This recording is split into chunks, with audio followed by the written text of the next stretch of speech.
Mark Podcast. Shrimp on the barbie. Shrimp on the barbie. Do you respect that? That's corruption. I could make a fake snake. You do not pee in the pool. You do not pee on the barbie. All of myself is clean. Broadcasting from the skin boat to Tuna Town, take it away, Talkbot 6000. First of all, I gotta give a shout out to my main man, Daddy Ryan. I know we've had our ups and downs, but when it came time to stick your pecker in a toaster, you were ready to go in a matter of seconds. And in case anyone doesn't know, Ryan actually did that in real life. Thanks to you and your little white wiener, we've successfully fought off the Talkbot invasion. But sometimes things are complicated. A couple of suckers like you gots to know. Sometimes we label people as bad when they're just misunderstood. With that in mind, here's my new girlfriend, my soulmate, Talkbot 6000. Thanks, babe. It's me again, Talkbot 6000. After Ryan's penis got stuck in that toaster, I thought my life was over. But that's when I did a lot of soul searching, and thanks to MarkBot, I realized that there's so much beautiful wrestling that exists out there in the world. Keeping Ryan and his burnt little pee-pee away from it would only deprive our culture of one of its finest treasures.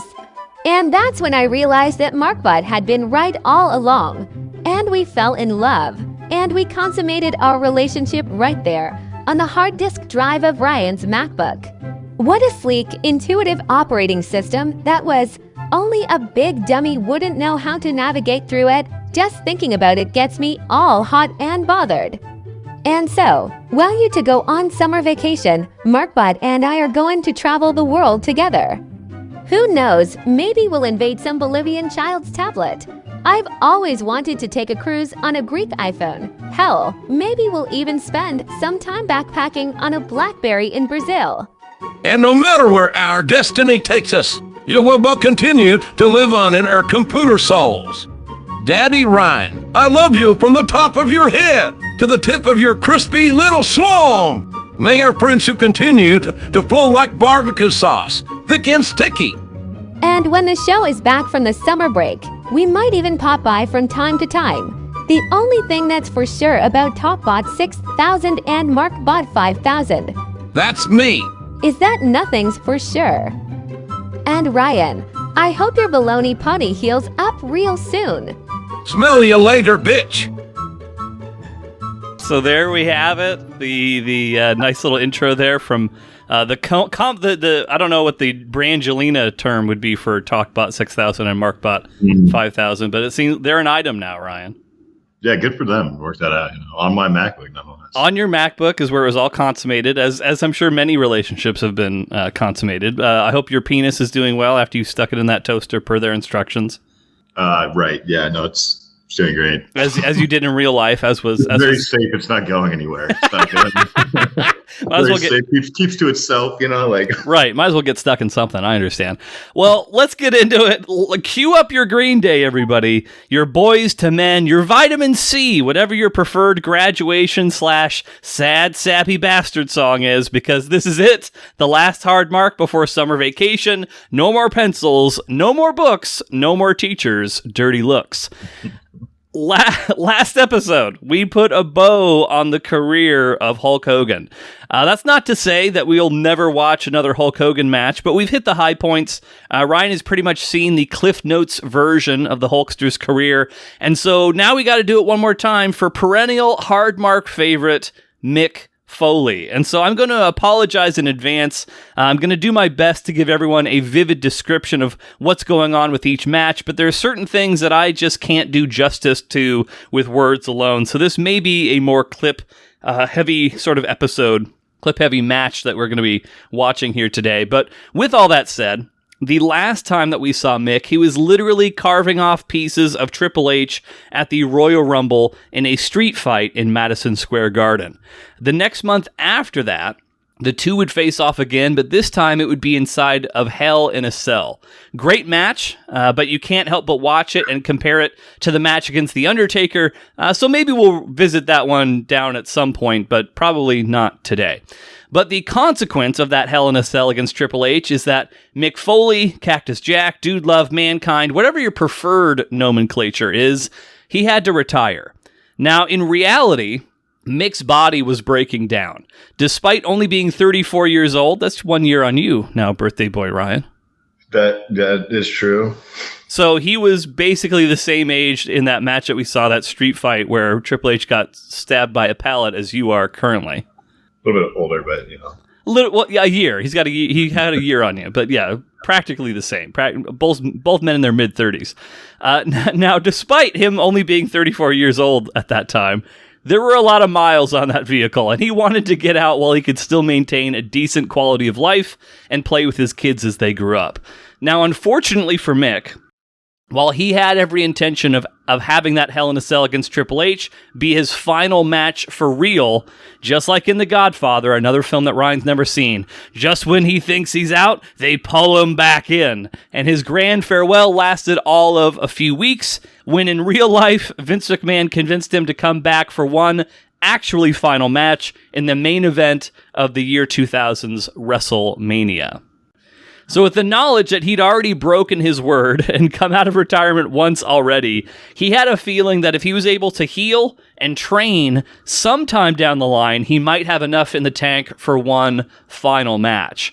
So in the next few years, Foley kept himself busy doing other things. For a time, he was the on-air authority figure on WWF TV, in a role that he seemed born to play, able to use his goodwill with fans and his comedic timing on a weekly basis without the need to fall from high places. He'd also dabble in acting, although not quite with the same success as his pal The Rock. But really, Mick found his second calling in writing. In addition to his towering best-selling autobiography, Have a Nice Day, Mick would go on to write even more autobiographies, children's books, and even a couple of novels. And as odd as it seems, one of those novels would actually lead to his return to the ring. So this novel in question was titled Scooter. And one of the main themes of Scooter was, if a brave man commits one cowardly act at a pivotal point in their life, does that erase everything else that they had done? Does that single act of cowardice define them, or do the years of bravery that came before? Can they redeem themselves? And so Mick was very proud of that novel, but he knew the audience for that book is going to be limited, and so he was intrigued by the idea of taking that story and adapting it into the world of pro wrestling. And as luck would have it, there was an up-and-coming star who was just one big match away from becoming a top guy in the company, and his name was Randy Orton. Randy Orton was a third-generation wrestler, much like The Rock. Pro wrestling seemed to be in his genes. It seemed obvious that Orton was destined to be a big deal, and so he was taken into a group designed to showcase wrestling's past, present, and future, known as Evolution. Led by Triple H, Evolution was also comprised of the legendary Ric Flair, as well as relative newcomers in Randy Orton and Batista, who Batista would later go on to become arguably the best of the wrestler-turned-actors to date. But this isn't about Batista, this is about Randy Orton. So Randy Orton in particular was thought to be a future world champion, and when he was making his progress up the card, he managed to win the Intercontinental Championship. The young and cocksure competitor began to refer to himself as the Legend Killer, and he made it a point to target old-timers and make his name at their expense. Shawn Michaels, Steve Austin, all would be impacted by Orton's legend-killing obsession. This would lead to Monday Night Raw on December 15th, 2003. Mick Foley was making his triumphant return to Raw as a co-general manager, essentially the on-screen authority figure. The other co-manager, Eric Bischoff, did not want to share his duties, and so he made Mick an offer. Wrestle a match tonight on Raw, If you win, Bischoff will resign, and then Mick can run Raw as he sees fit. Now, if Mick loses, Mick will bow out, and Bischoff will run Raw by himself. So with this offer in mind, Foley was goaded into an impromptu match against the young legend killer Randy Orton. After some hesitation, Foley would accept that match, and it was made for that same night. So let's go ahead and we'll take a look at that right now. I don't know that Randy Orton knows quite, well, what Mick Foley is capable of inside that mind of his. He's getting this crowd jacked up. He's plugging into their emotion, and Foley's playing mind games with Randy Orton. Foley back in that aisle. He's going to take a run for that ring. I got a feeling I've seen him do it 100 times. I don't know what's happening here, but honestly. Where the hell are you going? What are you doing? You walking out? Is this how it's gonna end, Mick?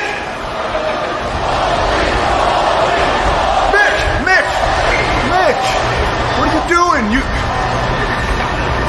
got your bag, your suit? You're leaving, aren't you? What about our match, man? What about our match?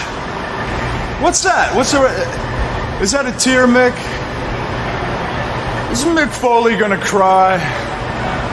You know what, Mick? Legends don't cry. Legends don't walk away.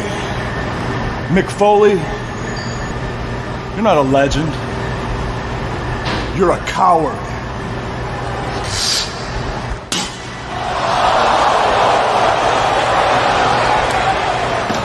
Well, there you have it. There you have it. That was the worst spit on act I've ever seen. Kind of gross. Worst in meaning like grossest. Like, like you just see it like all over. And also like right. I mean, it wasn't like in the heat of a match. It was like right. It was straight up disrespect. Is what it was. Straight up disrespect. That's a bummer because I picked Foley to win that. So that brings Ryan's record down to. So as we just saw, and I'm sure I'll cut up a little clip of that so we can kind of play it for the Marker Maniacs, but as we just saw, Foley makes his way to the ring. They square off for the match between Foley and Orton. Foley ducks out. He tries to psych himself up. He stands in the entryway, ends up retreating back up the ramp. So Orton gives chase. Foley grabs his bag and he heads out. Bischoff tells him, hey, this contract is binding. If you leave, you're not general manager anymore. Foley continues out. Orton gives him a parting gift of spitting in his face, which Foley wipes away and just leaves. And so he would end up disappearing from television with no explanation. Any thoughts on what we just saw there, Ryan? I mean, a little unexpected. I don't know. Theatrics were very good. So I think the story that's essentially being told is that like he agreed to this, but then he was in the ring looking at Randy Orton. He's like, I don't fucking have it anymore. Like, I'm going to embarrass myself. And he just has this crisis of confidence in front of all these people and then just walks away. Which doesn't, that, like, maybe in the beginning of my wrestling journey, I would have been like, that's crazy. But this doesn't surprise me anymore. Like, I could see. Was this like known to the fans? Like, were they upset that they were going to see this match and then?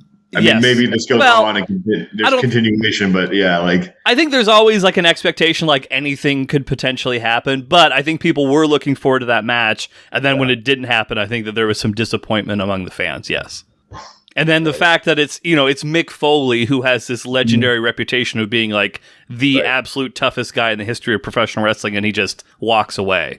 Yeah, no, they were fired up too. So yeah, those fans in Tampa, they were quite fired up. So as you could probably imagine, after what we just saw, Randy Orton would take that moment and he would gloat about it week after week after week. Anyone within shouting distance got to hear about how Randy Orton killed the legend of Mick Foley and how Randy Orton was the real hardcore legend of pro wrestling. Okay. You don't fuck with my guy like that, I mean, yeah. And so he would essentially start playing political attack ads week after week, calling out Mick Foley, and Randy would begin to enjoy basking in his own crapulence.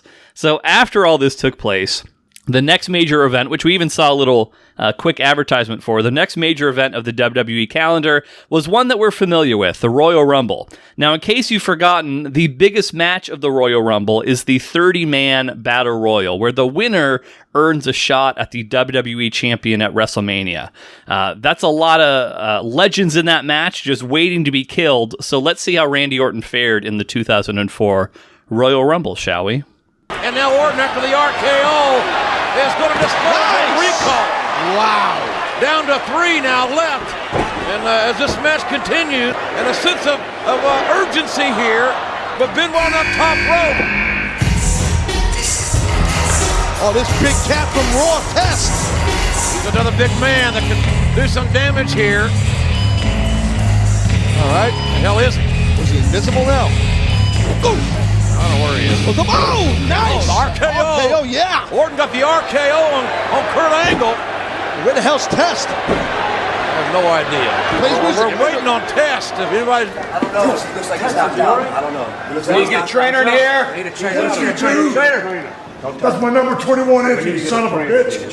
All right, now you're number 21. Get your ass to the ring. No, now! Who in the hell is Austin talking to? I don't know. Test has obviously been knocked out by someone, and whoever knocked Test out is going to be the 21st entrant, according to Sheriff Austin. Oh, what the hell? Oh my God! Don't tell me. No. It can be. Randy Orton shot, and so am I. Oh man! It's Mick Foley.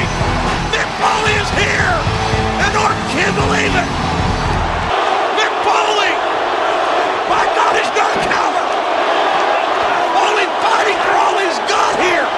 That was Foley apparently who took out Test. And look at Foley, the fists and the forearms to the pretty face of Randy Orton. Mick Foley obviously took out Test, and Foley. Wow! Foley eliminating Randy Orton and himself. He eliminated himself. But Foley doesn't give a damn. Good stuff right there. So you waited that the first match happened in 2003, and this was 2004 Royal Rumble. The first thing we saw was December of 03. This is now January, so it wasn't like a full year, but it was like a month or so afterwards. Okay. Maybe like 5 or 6 weeks. So as we just saw, Royal Rumble, Mick Foley takes out one of the original planned contestants. Steve Austin yells at someone backstage. We don't know who it is, but it turned out to be Mick. He runs in, takes out Orton. They have a wild brawl ringside. Thoughts on that, what we just saw there? So the Steve Austin thing. So, yeah. I mean, like, I felt like he was like, kind of on Mick Foley's ass a little bit for like Mick Foley's a star. Right? How can you talk to a guy like that? Are they friends? Like, are they like what's their relationship? They are friends. Like in real life, they're friendly. I think even on camera, they're friendly as well. I think you're meant to, because of the nature of the interaction, you're not meant to know that it's Mick Foley. So I think that's really the reason why Steve Austin is like doing it that way, is so you're not like automatically jumping to the conclusion, oh, this must be Mick Foley. Like you're meant to think, oh, it's some like asshole dickhead heel, but then it turns out Mick Foley shows up. I thought, like. Yes, yeah, and I think that was by design, so it was a bigger surprise when Foley shows up. So we've got this wild, out of control brawl. Honestly, so I know that you're not big on the steel steps being used as a weapon. That shot that Foley made to just the random official there ringside, that looked fucking great, and it sounded fucking great. To be honest, I actually think I missed the shot. I think he was just. I might have to go back and look at it. But I'll say if Mick Foley's throwing stairs, I'm in. It happened right before he got hit with the chair a couple times by Orton. Yeah. I saw him pick it up. Maybe I just I don't know. There was a lot of commotion going on. There was, but. It appears, based on what we just saw there, that Mick Foley is in fact not a coward. But to really drive home Mick Foley's mindset, we have to jump to one final moment before we watch this match here today. The night after the Royal Rumble, Mick Foley came out to address the fans and also to address Randy Orton, to explain his actions and to express his feelings about the attack ads that have been put out by Randy Orton. So let me cue that up for you right now, and this will be the last thing we watch before the match. even though I know he's probably very angry at me for costing him his shot at the main event at WrestleMania, I still think Randy Orton, all things considered, owes me a little favor. So what I'd like to do is call Randy Orton down to the ring without Evolution, one-on-one, right now. You want a favor from me, Mick? I dare ask. After blowing my chances to main event at WrestleMania, I dare ask, what do you want from me? Wait, hold on. Don't be so angry. This may seem out there, this may seem downright kooky, but what I would like you to do is, I'd like you to spit in my face again. There you go! Yeah! Woo!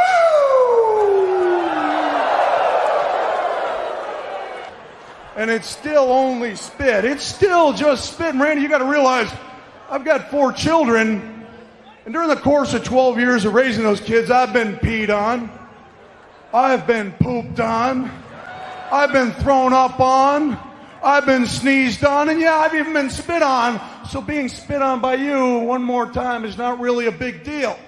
Because I also came to realize that when you spit in my face, you spit on my name, you spit on my legacy, you spit on the very business that I love, and I cannot accept that. You understand? Because I worked too hard and suffered too long to have my reputation torn apart by you, you little bastard. I've seen my ear thrown away in Munich, Germany. I've seen my skin hanging off the barbed wires in Japan, and I've been bludgeoned in Nigeria. And now I no longer have to wonder whether I can go to that place in my heart where darkness dwells, because I'm already there.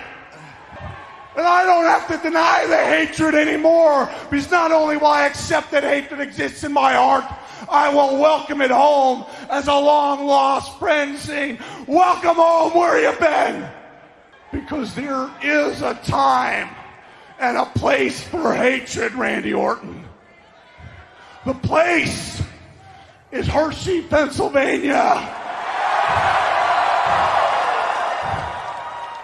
And the time is now. Mick Foley! He's assaulting Orton! He has snapped, oh God! Mick Foley has snapped! That was one of the finest speeches I've ever heard. Wrestling. Yes, that's one of my absolute favorite in-ring promos of all time.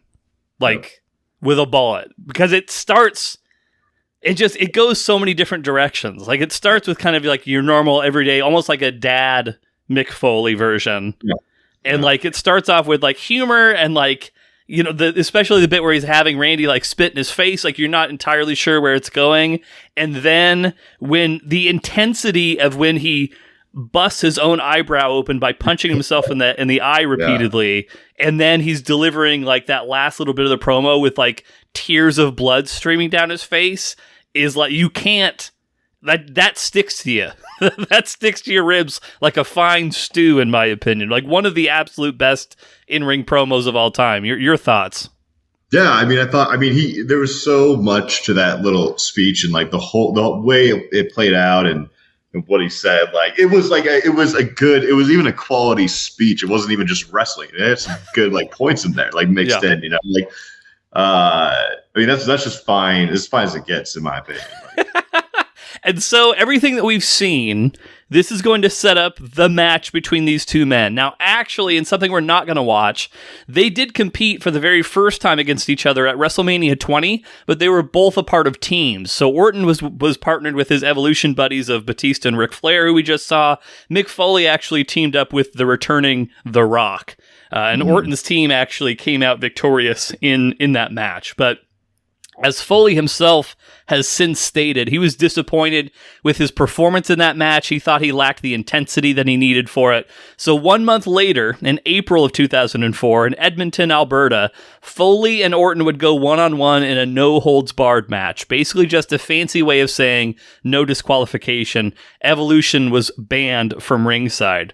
So we have ourselves a motivated Mick Foley out to justify his return to the ring, and prove that he's still got it after a 4-year layoff, and he's out to take apart the brash Randy Orton piece by piece.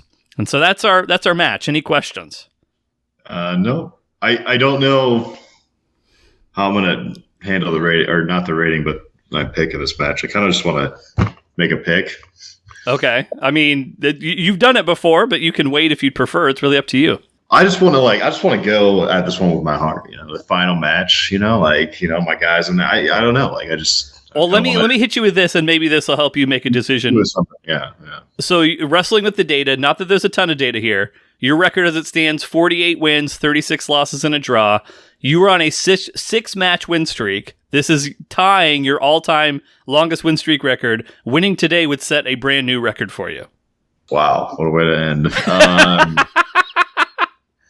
I think that I would put all of that in the hands of my guy Mick Foley. All right. Okay. So just think, that's kind of where I want to go. Final match. I want to just root. I want to enjoy the game. Okay. I can respect that philosophy. Absolutely. Yeah. So Mick Foley is the pick going into this match. Then the pick right now. Yeah. 40. Yeah. Okay. Yep. Anything else to address before we watch this thing? I don't think so. I don't have anything, no. All right. Well, then we're going to watch Mick Foley take on Randy Orton, Backlash 2004. And we'll be back with our thoughts on that match. Thanks, everybody. Wait, here we go. We just started already? This is not right. Oh, this is going to be ugly. This is going to be like a horror movie. It's going to be worse than Freddy versus Jason. No. Oh, my God. No.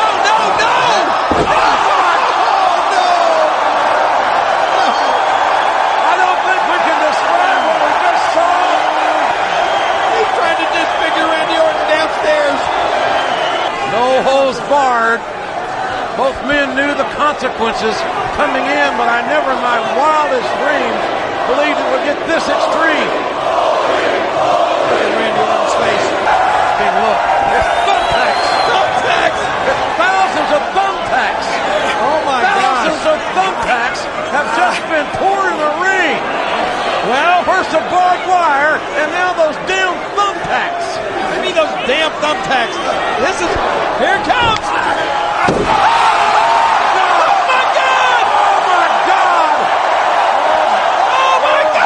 The thumbtacks in the back of the champion. He looks like a human pinpuncher. Oh my God! Randy! How much pain can this kid be in right now? Look at his arm. Look at his back. It's not even a match. It's a war. I don't know what you would call this. It's a slaughter. RKO on the bat! That did it! The RKO on the baseball bat! That did it! It's over! You danced with who brung you? Here is your winner, Randy Orton! The legend killer lives! All right, so we're back. We just saw Mick Foley, a.k.a. he was sort of in his Cactus Jack persona, but Mick Foley versus Randy Orton at Backlash 2004. What were your thoughts on that match, Ryan? It was a great match, but I couldn't believe the ending, but it was overall a spectacular match. So I think it was one of those things where if you had done the traditional, if you weren't so emotionally invested in Mick Foley and who he is, if you were just watching this objectively, going by the normal ways that you typically will predict the winner, you probably would have picked Randy Orton in that scenario. Yeah, because he was so far behind. Because he was on the defensive, for probably 80-90% of that match, getting his ass kicked. And usually, I think when I make those picks, it's usually probably the early, portion, maybe 60-40. But that match was all Mick Foley, and then somehow, it didn't end up that way. But I thought the match itself was like, I mean, it's too good to, be upset about a pick here. Like, yeah, and we'll get into this more, but I think it's such a different, it's sort of a weird contrast versus other Mick Foley matches because, like, for a lot of the other ones that we've seen, it's Mick that is the one that's, like, taking a lot of the punishment and taking a lot of the bumps and stuff like that. Yeah. This was a lot more evenly dispersed as far as, like, the big bumps and, like, the barbed wire stuff and of course, as we'll talk about, the thumbtacks. Like, this match did so much for Randy Orton. Literally the next night on Monday Night Raw, because they do the pay-per-views on Sunday and then they do the Monday night TV shows, Randy Orton was over like a babyface the very next night because people weren't expecting him to, like, go as far as he did in that match. It really fucking made Randy his performance. Right. I think, like, if I had, like, really kind of thought about it and went into it, like, if they're trying to make him the kind of the next big thing in wrestling, and Mick Foley's career is kind of wrapping up, yeah, that almost makes sense. But, like, also, like, I don't know if I would have, like, because Mick Foley, I mean, that whole, like, everything leading up to that match just indicated, like, yeah, this is his redemption, like, and there's a few ways you could look at it, definitely. Yeah, so.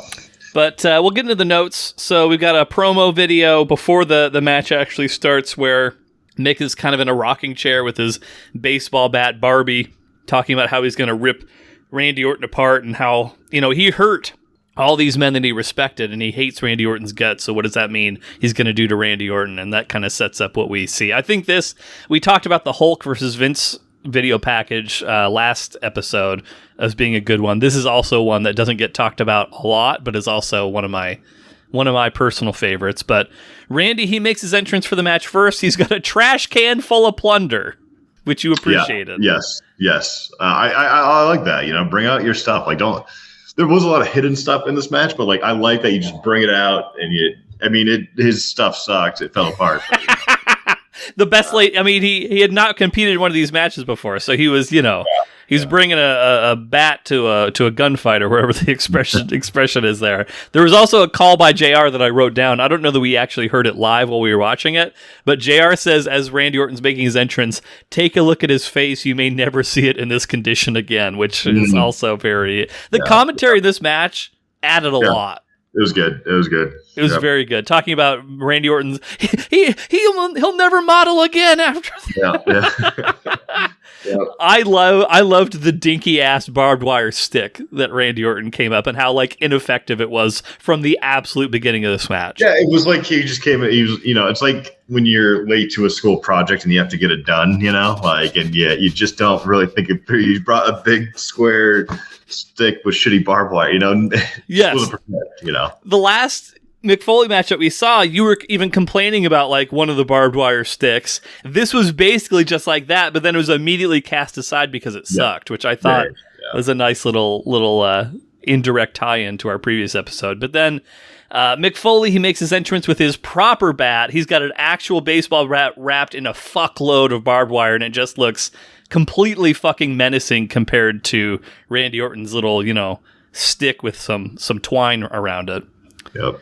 But Orton, at the very start, he uses the trash can that he brought as a shield and is basically just running around the ring as Mick Foley is taking wild swings. So, like, Foley swings the bat into the steps, into the barricade. Orton's running for his fucking life. Eventually, what's that? So it's terrifying, you even to play out that thing if you get, so.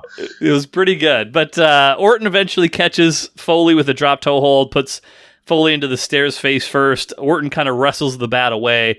They struggle to get control of the bat. There was a couple points where like they're fighting over the bat, kind of like who's going to get the bat to the face, that type of thing. Before we had some trash can shots to Mick Foley from Randy Orton there. But we had blood pretty early on. I think, Orton started bleeding right around the point where we had a trash can to the face. I think, if I'm not mistaken. But a little bit of back and forth here at the start. But I mean, Foley really had, as we mentioned earlier, probably 80 to 85% of the offense in this match. I did laugh when there was a pinfall within the first 5 minutes just from a leg drop in the ring and nothing had really happened. I remember joking like, oh, this is going to be it. This is going to be the end of the match. But of course it was not. I think the first like notable kind of move in the match, there's a point where Orton is laying on the apron outside of the kind of on the outer edge of the ring. Mick runs over, drop kicks him, and just like kicks him out to the ring and just takes a nasty splat onto the outside. Yeah, that was good. Big hit. Then they kind of start fighting out onto the entry ramp, that steel entry ramp, and like Foley takes a couple of really big bumps onto that. One where he just gets thrown hair first backwards. Well, didn't he do that? Wasn't there a match before? Was it Mick Foley that got same into those like panels? Yes. Yeah. That is a classic Foley bump, and it always gets a huge reaction. I mean, it's so simple, too, because it's not like there's no flips or anything involved. Right. It just looks fucking brutal. And it's probably loud as fuck. Also that, too. Yes. Yeah. It's very, very loud. But they brawl back to the ring. We get a little bit of steps, because how could you have a match that Ryan watches? Yeah, I loved it. Was one subtle step shot, you know? That was basically it. They didn't fuck with them, but you got to have at least one. You know, exactly. It's not a wrestling match if you're not doing one. Yeah. They hit their quota, but not so much to piss Ryan off, which is always a positive. Orton then grabs Barbie. Foley fights it off, low blow to Randy Orton, and then Mr. Sacco. This might have been your favorite part of the match, where Mick Foley puts Mr. Sacco on, and then as he's like getting ready, he sees the barbed wire there, and then he plays a little yay boo sort of game, like, do you want me to see? Yeah, do you want me to use Mr. Sacco, or do you want me to use the barbed wire? And of course, the people of Edmonton, they love their barbed wire. Yeah, I mean, I just think like Mr. Sacco is such a like fantastic wrestling. Like it's so weird and it's so wrestling that like yes, I mean, I don't know. I don't even know like I have the words to describe how I feel about Sacco. It's something that if a non-wrestling fan was to sit down and see that, they'd be like, what the fuck is happening? And then as the wrestling fan, you have to be like, well, one time he showed up to visit Mr. McMahon in a hospital and he brought a bunch of gifts. One of them was a sock puppet. It's a 5-minute explanation for why he's doing this all of a sudden. So, but yes, so Mr. Sacco briefly makes an appearance and then is discarded in favor of the barbed wire. We've then got barbed wire to the face of Randy Orton, which officially draws some blood from him. And then, let's see, jumping forward ahead. One of my favorite bits is where Orton is like, now he's getting his fucking ass kicked properly. He's bleeding. He's running around the ring. There's a shot where he's like draped over one of the ropes and he just looks desperate, like, I need to get the fuck out of here. And then meanwhile, Cactus Mick Foley comes up behind him and starts like rubbing the barbed wire bat on his forehead. Gently, though. Yes. The gentleness of their barbed wire acts, like in this match, was very kind, you know, I guess. But like it was until they, I mean, I guess they did start swinging later, but like the little like rubbing on the head, like you know, it's kind of interesting. Always very gentle, but Foley rips Orton's shirt off, and then he puts the barbed wire bat on Orton's genitals and proceeds to leg drop the bat. That was a big, nasty move right there. Yeah, that's using your brain. That's using your head. From there, so Randy Orton, he's understandably a little, he's busy. He's tending to himself at this point. Meanwhile, while he's tending to his own testicles, Cactus, I keep calling him Cactus, but he basically was dressed up like Cactus Jack. Cactus goes under the ring, pulls out a can of gasoline and begins to coat the barbed wire bat with it. And then also pulls out a lighter, which I have that exact same lighter at my home, as I mentioned earlier. But of course, that goddamn Eric Bischoff comes out, threatens Mick Foley. He says if he lights it, the fire marshal's going to shut the show down. So Foley doesn't. That would have been fun to watch. That would have been good. I always like fire. Fire is always a nice. Everyone likes fire. Man, woman, and child, young and old. Yeah, from kings to paupers, they all enjoy a good fire, but it doesn't get used. Foley tosses the bat outside of the ring, but instead of a flaming barbed wire bat, he takes a cookie sheet and he hits Randy Orton in the face. Contrast from fire to the cookie sheet. Yes, contrast from fire to the cookie sheet. You should have made cookies with the fire and then hit him on the head. Damn it! With the cookie sheet, you know. Now I want cookies. I did appreciate Orton's selling of the cookie sheet. Like he like contorts his body like he just got knocked the fuck out. Usually they lay flat. I saw that, and like he was very contorted. He looked weird.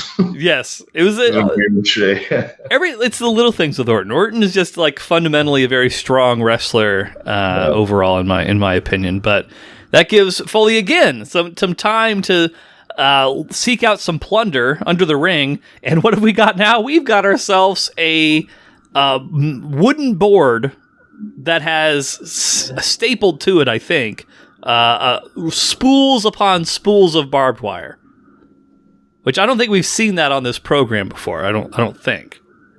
Well, I feel like maybe during the King of the Deathmatch tournament, maybe, but it's not something we've seen frequently at very minimum. No.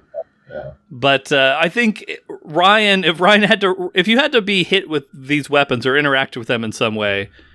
Okay, so we've got cookie sheet, we've got garbage can, we've got barbed wire board. Where do these all rank in real? And kendo stick. Throw kendo stick in there too. I'll throw kendo stick in there too. Yeah, so we got 4. So rank them in order of. I mean, I go garbage can number 1. You know, most likely, most willing to be struck. It almost by looks like fun. You know, it almost like you just crush it on your head. You know, like sometimes with a soda on their head, you just crush a garbage can. Like sure, yeah, no, I would for sure. Yeah, that sounds fair. Yeah, yeah, and then I don't know. Then cookie sheet probably. Yeah, maybe that could hurt too, though. Like a cookie sheet over the head. You know. I mean, I did the kendo. Actually, yeah. I mean, the kendo stick hurt. Maybe I don't know.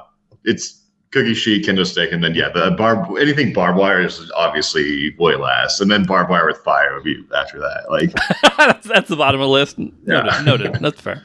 So Foley brings in the barbed wire board. Orton, as is per usual in these types of things, he's teetering very precariously around the barbed wire board.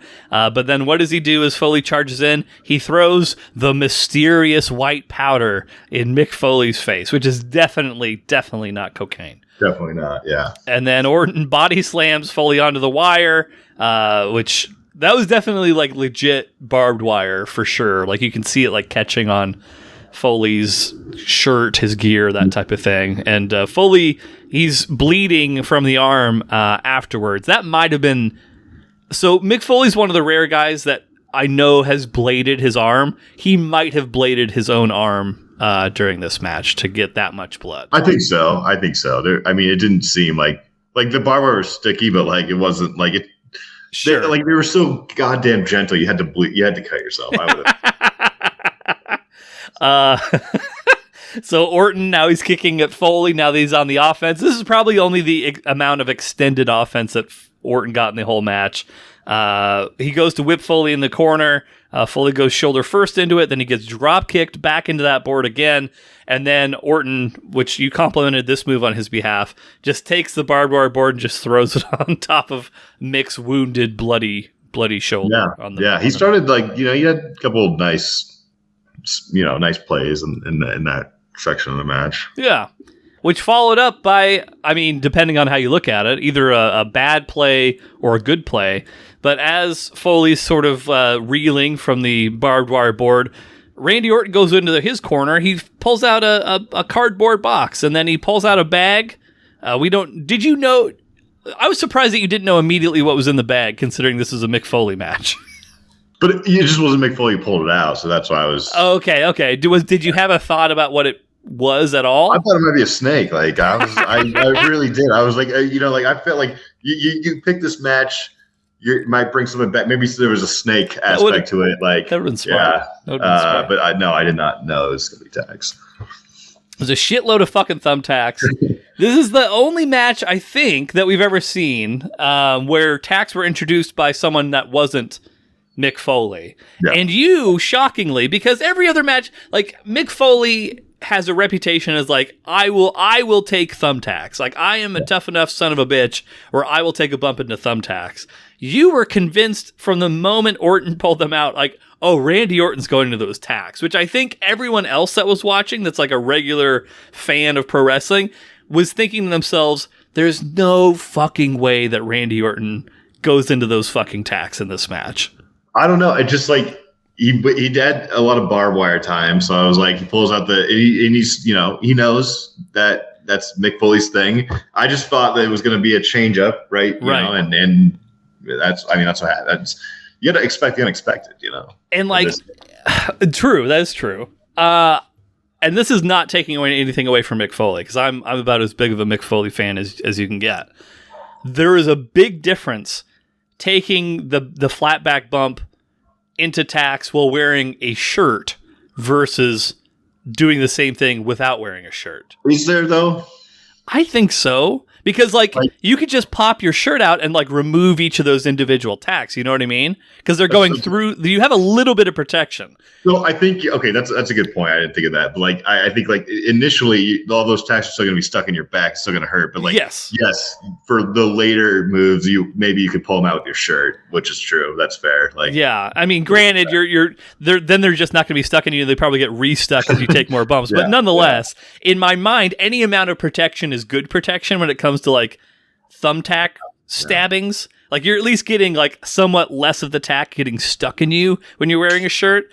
The fact that Randy Orton was completely like bare-chested, bare-backed going into those tacks is like, he doesn't look like the type of guy that would be fucking tough enough to do that shit. So when it happened, that was like oh fuck, Randy Orton's actually pretty fucking like cool and tough. And like that's what changed a lot of people's opinion about him like immediately, is that he was willing to take that bump into the tax. It changed my opinion. He looked like a pretty boy coming out. Like great looking wrestler, but like you know, like you going up against my guy, like that guy took hits on hits on hits, you know. Absolutely. I respect him after that. I think everyone who is like a huge Mick Foley fan, despite being disappointed that Mick didn't win the match, came away with like a lot of respect for Randy Orton, which I think was really ultimately the whole point of this feud. But to kind of finish out the match itself, so Orton is like, he looks legitimately in a state of fucking medical shock. As he's like looking at his elbow was just filled with fucking tacks. His back had shitload of tacks. Like there was even some on his chest and his hands and shit. He's like walking up, trying to escape, going up the aisle while Foley gives chase.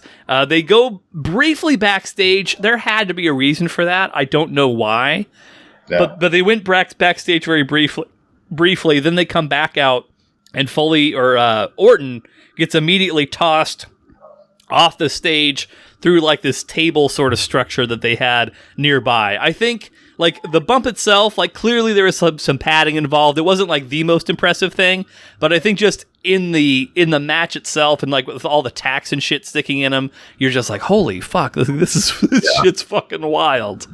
Yep.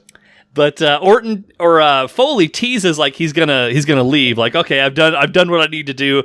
Goodbye, everyone. Hooray! And then he punches out the referees who's trying to escort him out. Runs, drops a big elbow through Orton through whatever this structure is, and then they make their way back towards the ring. They brawl through. And then double arm DDT to Orton. He kicks out. Foley's like, oh man, what else do I got to do? Some more barbed wire board hitting. Like Orton really wore the fuck out of Foley with the barbed wire bat to the stomach and to the back a couple of times. He started actually swinging that thing at that point. Yes, for sure. Right? Yeah. They weren't being gentle anymore. They were, which was appreciated. And then Orton gets the mandible claw, the Mr. Sacco applied to him. He manages to uppercut and low blow his way out. Foley's now bleeding from his face. He goes back to the claw. We've got one RKO, kicks out, a second RKO on top of the barbed wire bat. That's the match. And so Orton ekes out a win. Foley's still stunned, but he was not the victor. I thought in that kind of moment, like the Sacco moves in there before he like he came out of like, you know, I thought he might lose, and then boom, like Sacco right in the mouth. Mm-hmm.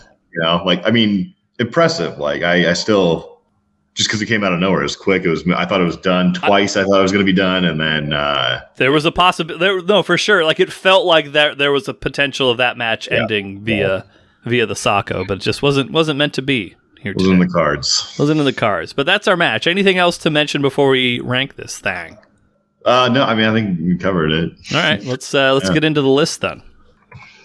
I'll just say for what it's worth, This is probably my favorite Mick Foley match, just because of like the story and everything leading up to it. Yeah. I don't know that this is going to, in your list, make the fucking amazing section or not. I don't. I think it very well might. I'm just double checking. Because I thought the match was like, and it was part of the leading up to it. Like the speech, maybe the greatest speech of all time. I think is part of this. Suck it, Winston Churchill. Yeah, it's a bummer he lost, but like I can't take that away from the match. Sure, yeah, and it made Randy Orton for his whole career. Like this, I like Randy Orton at this point. Like I haven't seen much of him, but like, sure. I mean, he took an absolute beating. Like, yeah, definitely. I respect that. So what happens if I like put this number 7? Would it extend the fucking amazing, or would it be in the great? It can. It can be in either one of those sections if you want to. I think we move it I think we put it number 7 and we just extend. I really enjoyed the match and I enjoyed the lead up to it. I think it deserves a lot of. So yeah, I put it in fucking amazing. But nice. Yeah. I'll adjust the formatting here. It's going to look funky initially, but that's fine. Like I think this is. Things just got so like wrestling ridiculous, like pulling out a gas can and like just attacks and bar. It just that's wrestling to me. Like they did a really fine job on that match. All right. Well, I'm glad we got a fucking amazing match to kind of Mick Foley. How in our top 10 he has got 1, 2, 3, 4, and he had another one that was in the top 10, I think, before, and just got bumped out recently. But yeah, he's got to be the MVP of this whole show, Mick Foley. I think so. Yeah, I think. And I'm gonna say this again. I know I brought it up before, and I'm not asking for an answer right now. But when we do go back and we kind of reconvene in the future, if you think of any guys that you'd like to see kind of paired up against one another, let me know, and I can try and facilitate that, Ryan. Yeah, I will do that. No, you won't. You know that you won't. But I mean, I'd like to see Mick Foley go up against Steve Austin. I don't know if that happened. Like, yes, that happened quite a few times. I'd like to see one. All right. Well, maybe we can. Also. Hey, just to throw this out there, there's the Stone Cold like beer thing that he does. He walks it like I never got to see that. This whole goddamn wrestling. Oh, the beer bash. You never saw a Stone Cold beer bash, huh? Yeah, interesting. That is more of a late era Steve Austin thing. Like he wasn't doing that a lot during like 97, 98, but as time went on, so that I think it's probably just a matter of timing. But we can make that happen too. Yeah, I see a lot of references on TikTok, and like I do a goddamn wrestling podcast, and I don't even know the reference.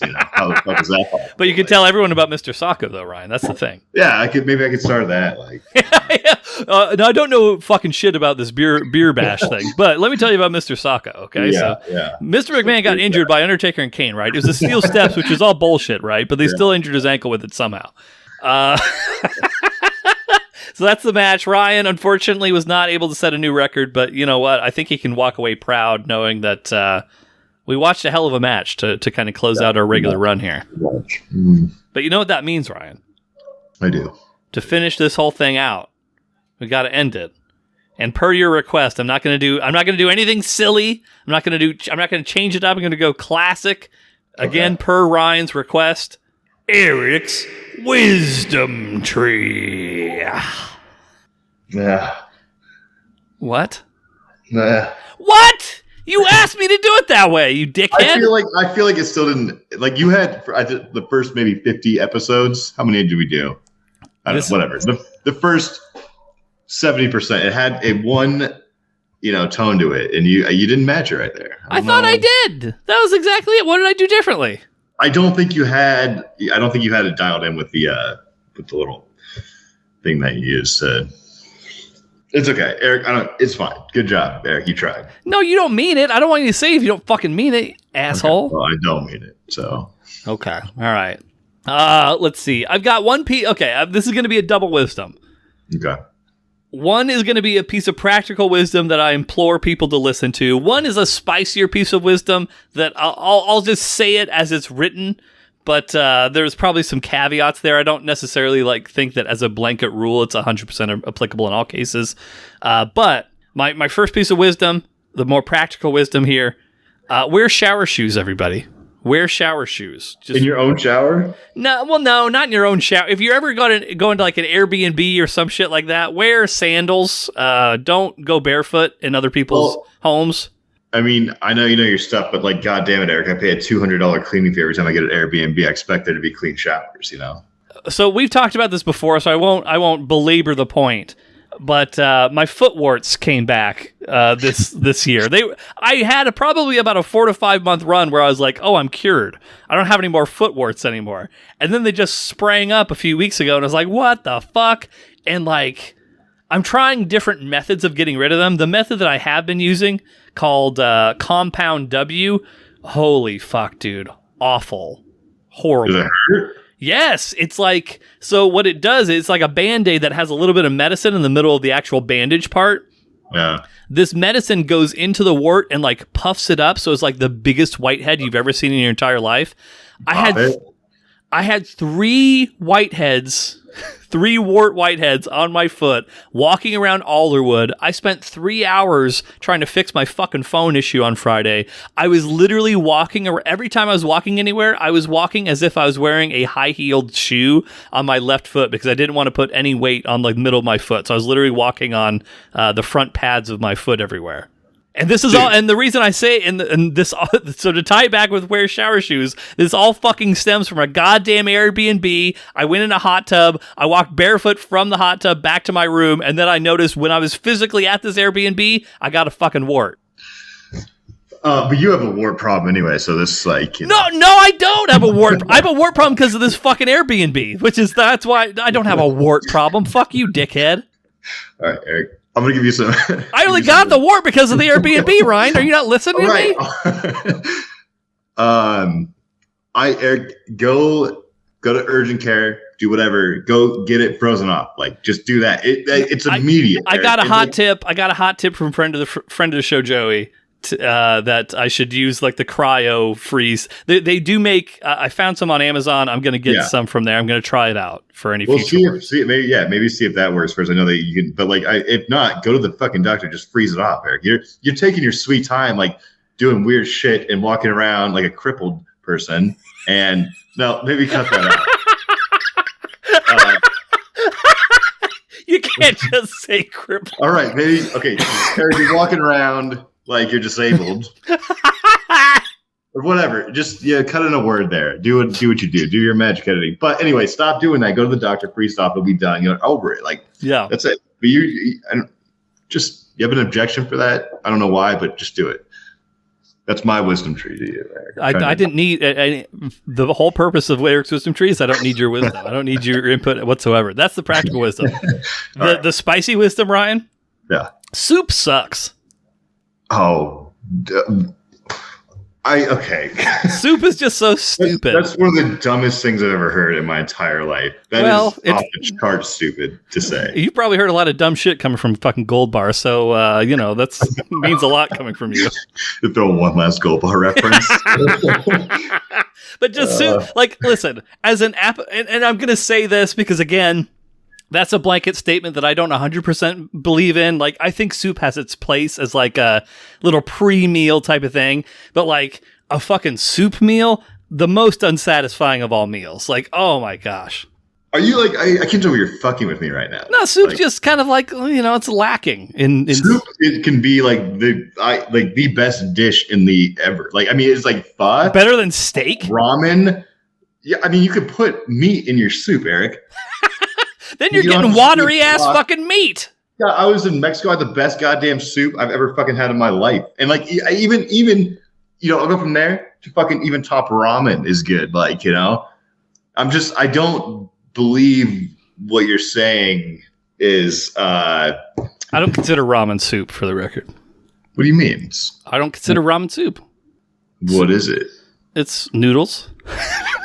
It's a noodle dish. Oh my God, Eric. This is a weird way to finish out Eric's You've been mad at me for fucking months now about not giving you spicy fucking wisdom. I wanted to close out on a spicy piece of wisdom. You were like, oh, you're not being controversial enough, Eric. I'm trying to give you what you fucking want. I'm trying to give you closure. Okay, fine. Fair enough. Well done then, Eric. Yeah. That's the most controversial thing you could have ever fucking said on this. What's your favorite soup, Ryan?